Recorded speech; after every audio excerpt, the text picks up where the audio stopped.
So, hi Viswa, what are you up to today? What Hey are you planning Saurabh, to do? you remember I'd applied for the Element 14 road test? Yeah, right. So, Yeah, so I've got selected for that. I finally received the board. It's the AVR IOT WG. oh, congratulations Viswa. I think it is the same road test which is conducted by Element 14, right? Yeah, correct. Okay, so just give some description about the board, what it is there in the board. Yeah, let's see what we have inside. Uh, Pretty small packaging, nice. It's a tiny board, I think. Yeah, pretty tiny, but it's very powerful. Okay, so which microcontroller is there? So we have an Atmega 4808 microcontroller. Okay, and I think there is some Wi-Fi or Bluetooth communication chip that is present. Yeah, so this is basically the Wi-Fi module on the board. Okay, We also have a temperature sensor and a ambient light sensor okay. with a ECC608, a secure element which holds the secure key. As this board can be connected to Google Cloud, Okay. so there is a secure element present on board. Oh, so they have provided you with the Google account so that you can publish the data of the sensors on the cloud for an IoT application. Is it so? Yeah, so if you connect this board to your home network, within less than 30 seconds, you can see the temperature and the ambient light data on the website. This is all facilitated by Google's cloud service. Oh, that's great. What else is there? Some other features that are present that you would like to enhance on? Does this support BLE on the chip? No, so it has Wi-Fi on board. BLE maybe can be it can be interfaced using these expansion IOs. Okay. I think there is something like on the board power supply system. Yeah, so this half of the board is the debugger and the power supply, Okay. which has a lithium-ion battery charger. You can hook up a battery here. Okay. It will be charged using this port, Okay. and this is the debugger Okay. used to program and debug the board. Correct. So have you just got hands-on on doing something on the board, or it is just like the first time that you are exploring the board? Yeah, so this is the first time, so I would like to interface a few relays to this board and Okay. use Google Cloud to do something. So let's see. Wow, that's great. So for interfacing, I think you need to solder some pins, right? Because it is not coming with the pins on the board out of the box. Yes, so that's what we would be doing today. Oh, that's great. So then, how you are going to solder to the pins? So if you see, we get these pins in the market. These are the female bird strips, Okay. and these are the male bird strips. Correct. So I would want to solder these male bird strips onto the board, Okay. so that you can put it up on the breadboard and get some experiment started. Yeah, that would be great. So why not you do the soldering today and give us some exclusive tips that you use for soldering? Yeah, sure. So let's get started. So first of all, ensure that the pads are clean. So this board is pretty new, so you can still ensure that the pads are clean using a scrubber. Okay. Just ensure that you clean the pads. These can be normally done by the scrub pad that is available in the house. Yeah, For you cleaning. can use that.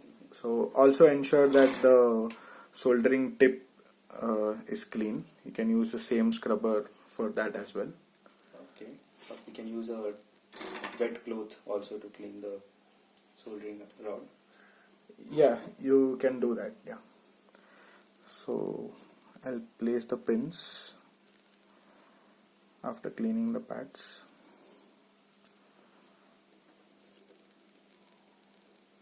I think the rod is already hot, so soldering iron is hot, so we can. Yeah, you can quickly actually test. You can test it quickly. Okay, yeah. So already the fumes are coming up.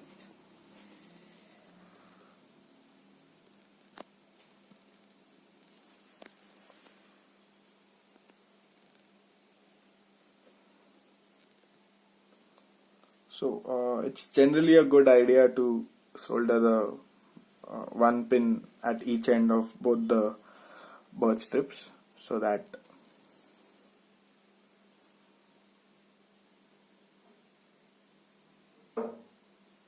Light आ रहा है थोड़ा side ले.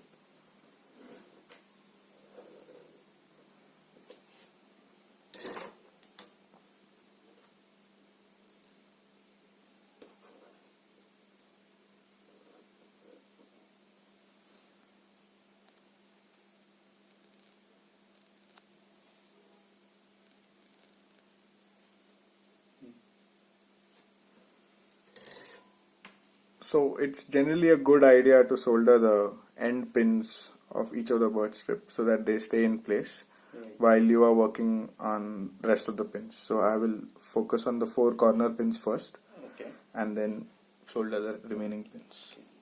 That's a very useful tip, I think. Also, you should keep the soldering metal and soldering iron till until it melts, and a small amount of solder is just enough to keep the pin in place. Right. So this is done basically to just ensure that the bird strip don't fall apart while you are soldering. Yeah, also the connectivity, right? It stays, it keeps maintaining the connectivity.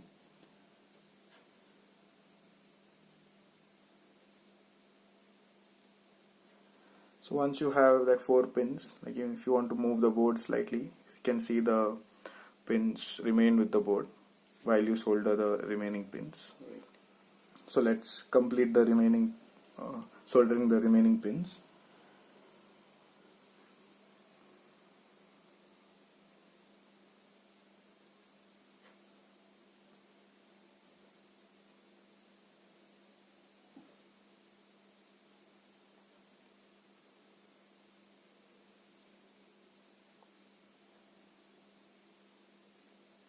So the clean pad ensures that the solder which melts when you put the tip and the metal, it sticks to the pad and the pins properly, so that you need not spend more effort, and even dry soldering can be avoided.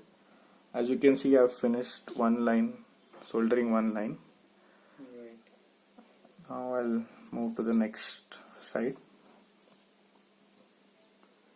Even the clean rod helps in this case. So most of the time soldering becomes difficult if either of them is not clean and the solder metal doesn't stick well to the pads and the pins. So just a touch is enough to solder if you have the pads and the soldering iron clean. Yeah, so I think we are done.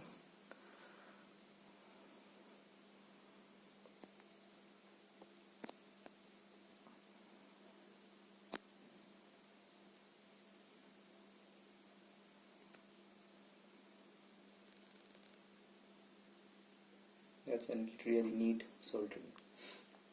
So yeah, if you can see, a small blob is enough for each pin, Right. while it ensures that the connectivity is there.